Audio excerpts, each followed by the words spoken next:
Assalamualaikum warahmatullahi wabarakatuh. Selamat malam. Kami dari kelompok 1 pengetahuan praktik dengan materi perlakuan panas logam.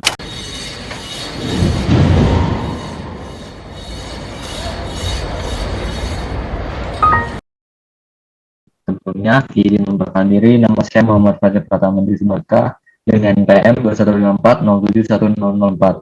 Nama saya Dewi Adelia Putri dengan NPM 21140711014. Saya Yustina Rosdana Pavia dengan NPM 21140710. Izin memperkenalkan diri, nama saya Manggit Warahab dengan NPM 2114071060.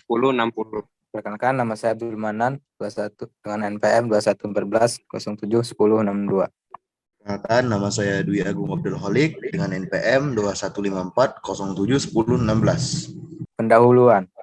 Logam merupakan material atau sebuah unsur, senyawa atau paduan yang biasanya tidak tembus pandang dan keras, berkilau, dan memiliki konduktivitas listrik dan termal yang baik.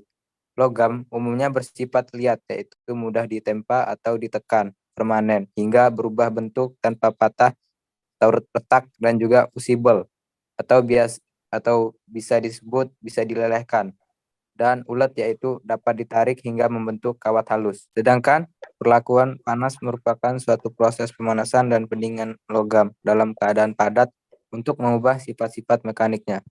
Sifat mekanik tidak hanya tergantung pada komposisi kimia suatu paduan, tetapi juga tergantung pada struktur mikronya, sehingga dapat disimpulkan bahwa perlakuan panas pada logam merupakan kombinasi dari operasi pemanasan dan pendinginan dengan kecepatan tertentu yang dilakukan terhadap logam atau paduan dalam keadaan padat, sebagai suatu upaya untuk memperoleh sifat-sifat tertentu.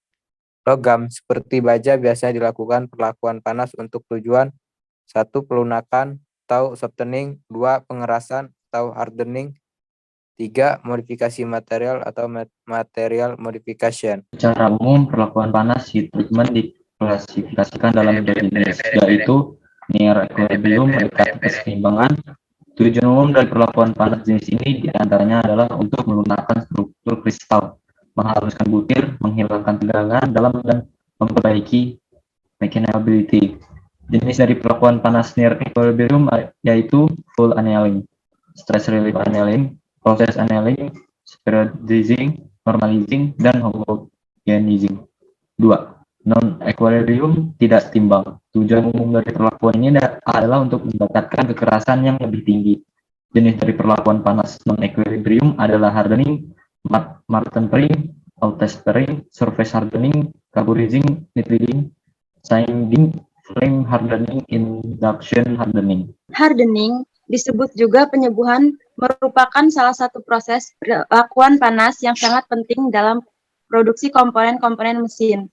Untuk mendapatkan struktur baja yang halus, keuletan, kekerasan yang diinginkan dapat diperoleh melalui proses ini. Annealing, hal ini diperlukan untuk perlakuan baja-baja yang keras, sehingga dapat dikerjakan dengan mesin. Di samping itu juga, pelunakan dilakukan untuk tujuan meningkatkan keuletan dan mengurangi tegangan dalam yang menyebabkan material berperilaku getas. Secara umum dapat berupa proses normalizing, full annealing, dan spherizing. Lunakan atau annealing, normalizing, proses perlakuan panas yang bertujuan halus, menyeragamkan ukuran serta distribusi ukuran butir logam. Contohnya, pengelolaan dingin, tempa dingin, dan pengelasan. Full annealing bertujuan untuk melunakkan logam yang keras sehingga mampu dikerjakan dengan mesin. Proses ini banyak dilakukan pada baja medium. Porizing, tujuan proses ini adalah meningkatkan ketangguhan baja rapuh. Baja karbon medium tinggi memiliki kekerasan yang tinggi dan sulit dikerjakan dengan mesin dan deformasi. Untuk melunakkan diperlukan proses ini. Proses temper adalah suatu proses perlakuan panas yang mereduksi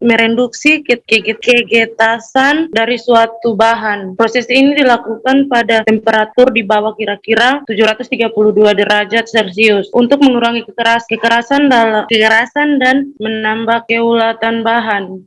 Dengan temper mikrostruktur baja akan homogen dan tegangan sisa akibat pemanasan yang tinggi selama